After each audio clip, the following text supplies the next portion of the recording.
Sometimes stories are written with ink, but other times they're written with courage, pain, and love. That's certainly the case with the true story one mother is sharing about her daughter and her battle against a widely misunderstood disease. Yeah, we are talking about sickle cell disease, an illness that affects millions worldwide. But this story isn't just about the disease, it's about moments of laughter, medical trauma, quiet neglect, and the unbreakable bond between generations. And we have the mother and daughter pair here today. We'd like to introduce Iris Wright-Hart, the author of Nobody's Listening to Me, If Only They Could See Me. She's here with her daughter, Mia Scott. Thank you both for being here today. We're glad to be here. I want to start off with the title of the book. It's interesting. Where'd you come up with that? Well, my daughter was in the emergency room, and one day I got a phone call, and she said, "Mommy, nobody's listening to me." And I just thought about that, and I used to write in a journal. And so I wrote that down, and I was just saying to myself, if only they could see her. And so that's how I came up with that title, Nobody's Listening to Me, If Only They Could See Her. And the C is, instead of S-E-E, it's the letter C. Yes, for sickle. Yes, exactly. So Mia, take us back to when you were first diagnosed. What was that day like? I was still confused because I knew sickle cell anemia, but I have sickle cell C disorder. I call it disorder, but because you can't catch it, so I call it disorder, not a disease. Most likely diseases you can kind of catch, but they were like, you have sickle cell C.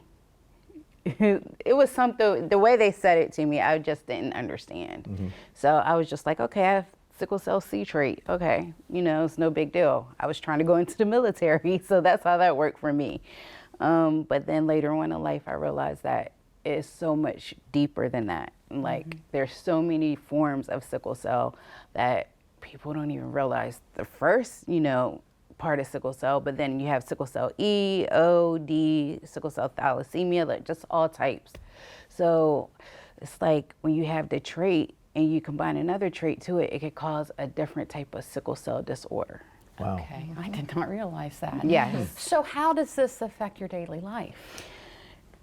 I'm in pain a lot. My pain generally sits at 3, 4 on a daily basis, which a lot of people think like I can never, you know, take that. But I just, after my 30s, I started really, you know, feeling the effects of sickle cell.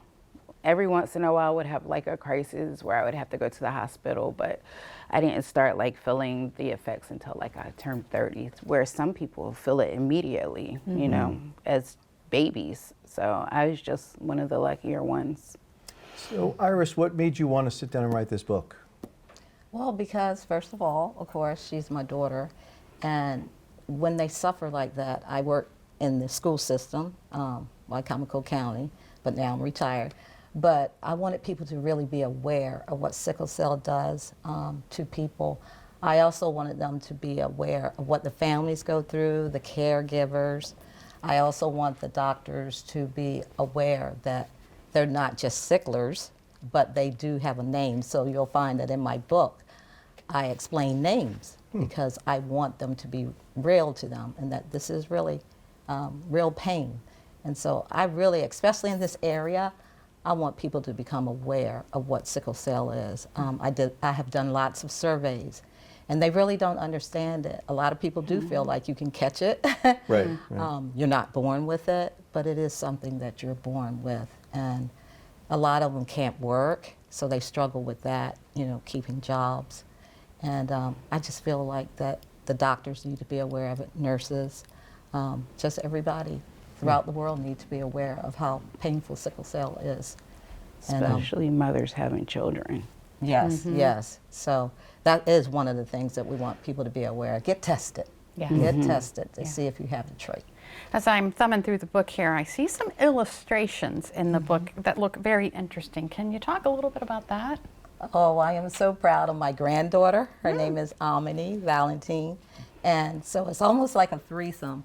I'm the author. My daughter is the main character in the book, and Amity, my granddaughter, is the illustrator. How about So that? she has done some wonderful pictures, and they all are metaphors. So everything in nature that I use, it talks about how they feel. Like, for example, a snake bite with poison going through your body. So everything connects with the pictures, the metaphors in the book. So it's a chapter book. Every story is my niece who has sickle cell. She's in the book. So we have a lot of different, I interviewed people. Sure. And I wrote stories about it. That's wonderful. It's great to see that something that's negative to the family, the whole family is making something good come out of it. So where can folks get a copy of this book? Well, I have my list. You can get it at thebookbutler.com/Iris Wright-Hart.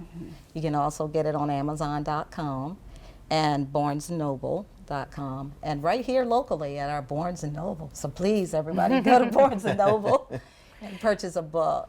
You'll love the stories behind it, and it's very, very educational. And of course, we'll have all of those links on our website, DelmarvaLife.com, including some places where you can actually attend book signings that are coming up. Oh, yes. And may I mention? Yes. You can also do donations, and that's through the Eastern Shore of Maryland Sickle Cell Disease Association. So just go to shoregives.365.org. All right. We'll have all that information on our website. Iris and Mia, thank you so much for doing this. And thank you for being here today. You're welcome. Thank you.